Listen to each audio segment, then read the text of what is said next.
Hey Nev, I wanted to walk through your warm-up for your leg workouts, and you can do this every day. So this would be really good for your hips and mobility and just overall flexibility and to get you corrected. So I would always travel with your Pro Source pad because it's just, again, crucial to use to keep your feet elevated, especially because you do have a tendency to want to lean too far forward on your toes. We want to make sure we push you on your heels. So there's a couple things I would do every day. I would first start with your heels on the pad.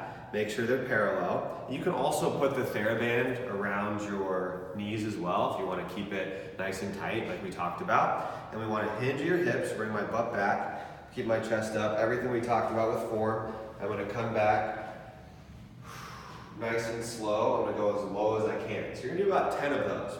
Then after that, you're going to do the same form, but then I want you to also almost hold a stretch like this. So I'm sitting into a squat. You can see I'm very hypermobile. My knees are slightly going over my toes. That's okay because I'm safe with my feet elevated. But what I'm doing when I do this is I'm going to hold, I'm going to push out. What this will do is open up your adductors, open up your hips, and as long as you're looking at the mirror and you're level, you're going to be just fine, okay? So that one's really important. So that's the first one.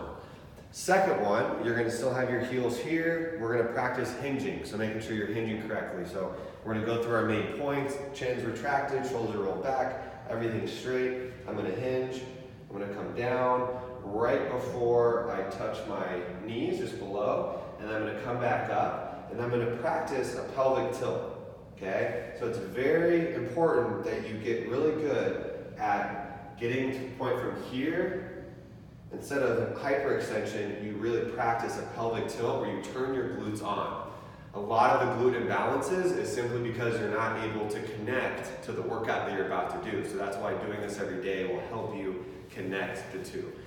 Then the third thing we're gonna do, you're gonna have your foot elevated just like this.